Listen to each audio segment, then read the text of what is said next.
Inga, thank you so much for moderating this fantastic panel. Special thanks to Sir Martin Sorrell, our friends of Webit, along with Vivek Bapat. Such a fantastic discussion. Thanks to all of the amazing 500 speakers joining us from all around the world. We have another great fireside chat coming up next as part of Webit's second day focused on economics and sustainability, boosting financial health through innovation and new open banking. I have the pleasure to welcome a good friend of mine, Jordan French. Hey, Jordan. Thank you. Jordan French here, Grit Daily News. Welcome back to Webit Economic Impact Day. I'm here with an awesome guest. Some of you know her company well. Soon will be initiated on her individually, and that's Siri Børsum, Siri Global VP Finance Vertical at Huawei. Siri, welcome to Webit. Thank you so much, Jordan. It's so good to see you. The world's still virtual, as we can see. No pun intended. I know. It's such a shame. I wish we could have been there. I would have been so much better, but I guess we take what we can get. Yeah, I'm planning on next time already. Let's plant the seed. We'll do this in person for this audience. And speaking of audience, so much to unpack here. Just high level preview on competition, on finance and financial health, and just for the uninitiated on you. Not everyone knows your name just yet, but you've had an extensive background, in tech, building communities. In finance, and already we had some questions from the audience on why did you take a job at Huawei in the finance vertical? Well, thank you for that question, Jordan. So when I spent 12 years at Google, and that was an amazing company, and I learned so much. When I left, I made the promise to myself that I wanted to take everything that I learned and the passion that I have for how technology can provide consumers with better services and support, and make their lives even better, right? So when Huawei approached me and they said, "Well, Siri, we're bringing our mobile ecosystem globally. Do you want to be a part of that?" So what that means is to be a competitor to the Apple iOS and the App Store and Google or Android's Play, and we're actually building the third global mobile ecosystem. And I think it's important because we spend 88% of all the time we spend on our phones, we spend in apps. And we need competition in this game to make sure that we as consumers actually get better products and better solutions. So for me, it was a clear goal. I'm building my team from my desk here in the office in Oslo, Norway, and it's a global team. So just the fact that Huawei recognized that Norway is a country, or the Nordics is a region that is well ahead when it comes to providing great financial services to their customers was also highly appreciated. Yeah, certainly, and a lot to unpack there. And just so we can frame this for the audience really well, Siri, just repeat this back to you. You painted a picture that there's almost like a duopoly with app stores, and that's Apple, Google, obviously Google Play, and what you're proposing essentially is, Huawei is a contender, as a third option, and that second, you had this background in Google. Inquiring minds want to know how was Huawei different on arrival relative to the development of, how far along Google's come with the Play Store? Well, obviously, Android has been around, and the Play Store has been around for a very, very long time. And I remember myself, because I worked at Google at that time, how everyone that had an iPhone actually had apps on their phones, and we were running around going, oh, I have an Android phone and I don't have the apps there. So I can recognize that. It took 3-4 years until the developers recognize Android as a platform. And obviously it will take time before the developers recognize the app gallery that we call our app store as well. But and I think that's fair. It's going to take time, and it is a challenging role that we're and a big challenge that we're taking upon us. But it is an extremely important one. Secondly, why finance? So my responsibility is to bring all the financial apps into the app gallery. And the reason, because I find that so important, is because I truly believe that financial health is something the industry needs to take upon itself as a common challenge. Because if we don't get financial health amongst, whether it's the US population here in Europe or in Asia, it is not sustainable. And in order to do that, we actually need to provide innovation, and we do that through competition. So what I'm trying to do is to talk to not only the big major players that everyone knows from before, but I talk a lot, and I think I spent 80% of my time talking to the smaller fintechs. There's a lot of money sort of entered into the fintech environment these days, and they are all there to try to find and create better solutions. Because obviously, I think we can all recognize that there are some major players out there that have been a little bit slow on providing consumers with their with services that they deserve and that they definitely need. Yeah, certainly a lot to unpack there too. I mean, we'll set the innovation topic aside for just a second and get back to it. And just to frame the finance vertical, again, a lot of uninitiated in this space, you really have the audience thinking here about apps that they download and have their phones. If you could share, what is the sort of constitution of what's in these app stores? Is it like half are finance, or is it a much smaller or larger fraction? So do you mean how many of the apps that are financial apps? Yes.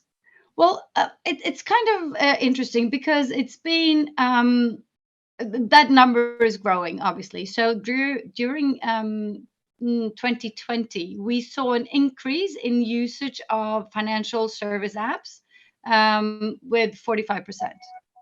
And that is obviously and unfortunately due to the COVID situation and the pandemic.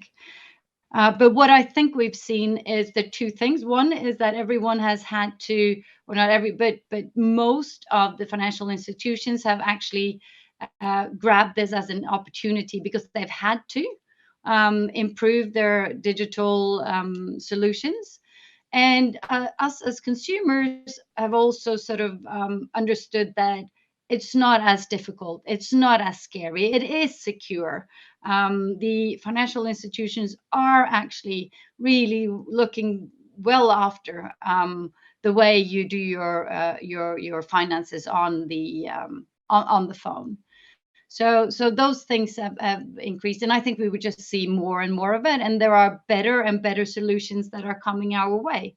Now, I think our job is to make sure that customers that they feel safe, and that we also explain to them with normal words what it is all about.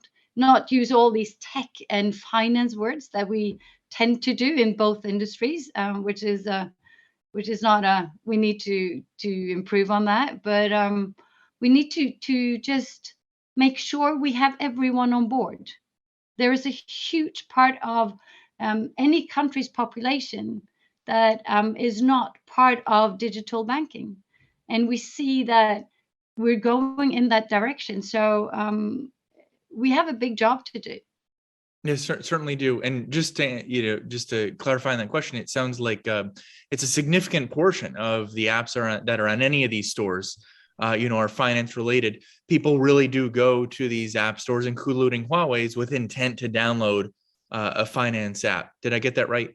Oh, absolutely, yes.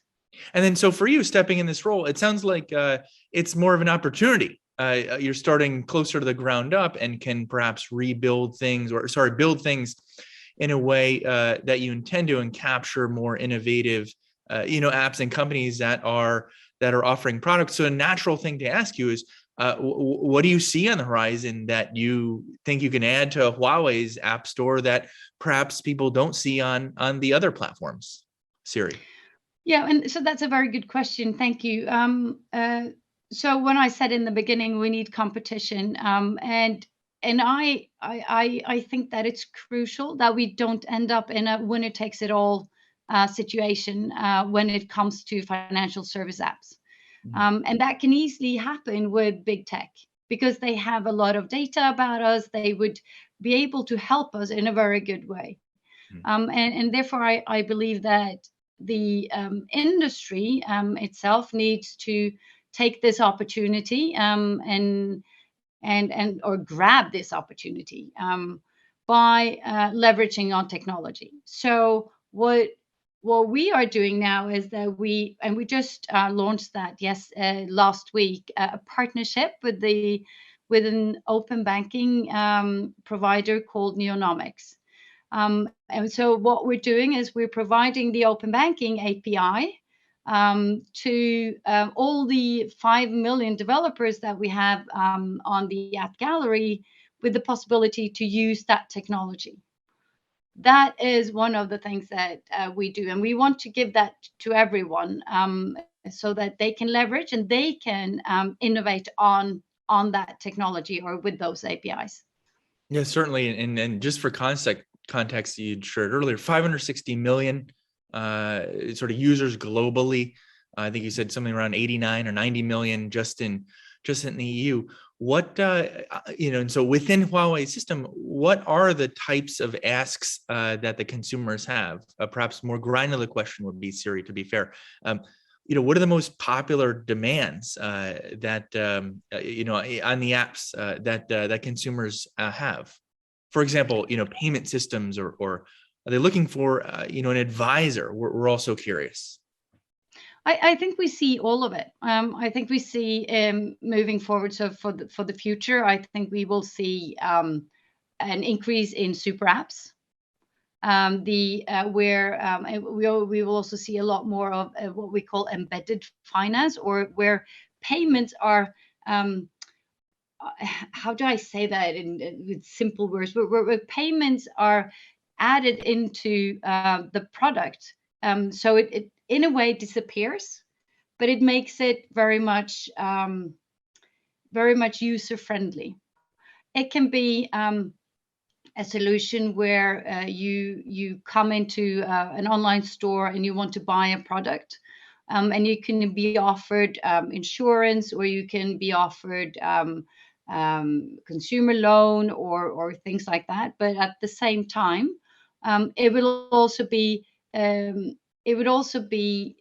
connected to you as a person, so that if you are not actually able to buy that product and to actually be able to pay that loan, you will not be offered it.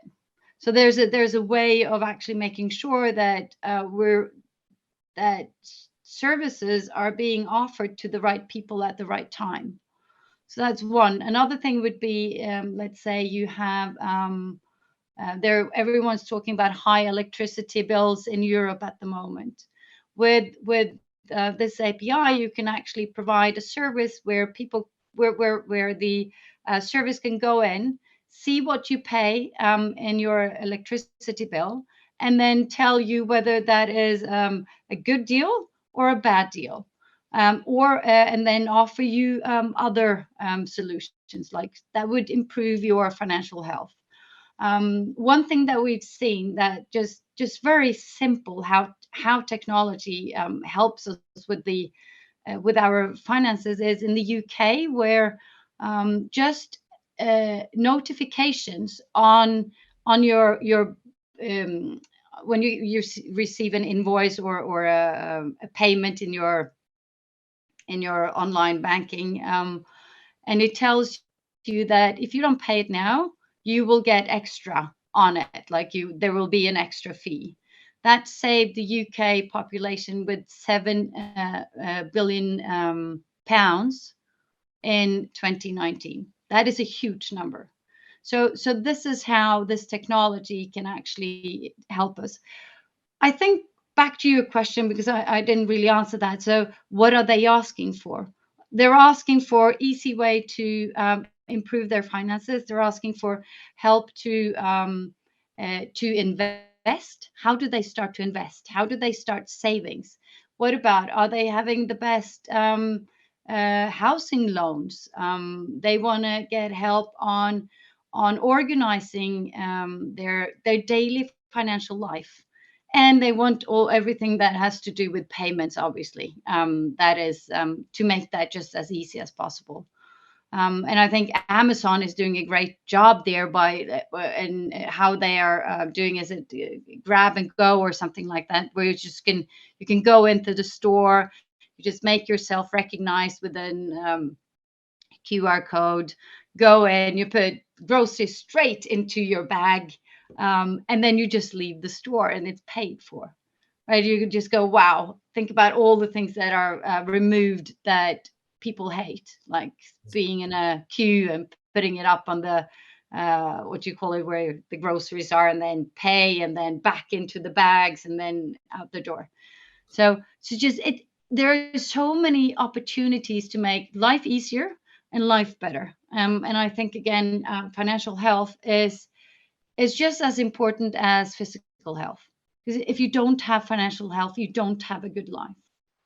Yes, certainly, and we'll touch on that in one moment. It sounds like tremendous opportunities for especially fintech startups, and we'll get to how they can cooperate directly with you and directly with Huawei. Towards the end of this talk, so we can savor that. And then a quick note on Amazon. Yes, it sounds like, just to repeat this back to you, they held the IP for the longest time on one-click checkout. Sounds like they're now down to like zero-click checkout, where you just sort of walk out based off of a QR or retinal scan, or certainly headed that way.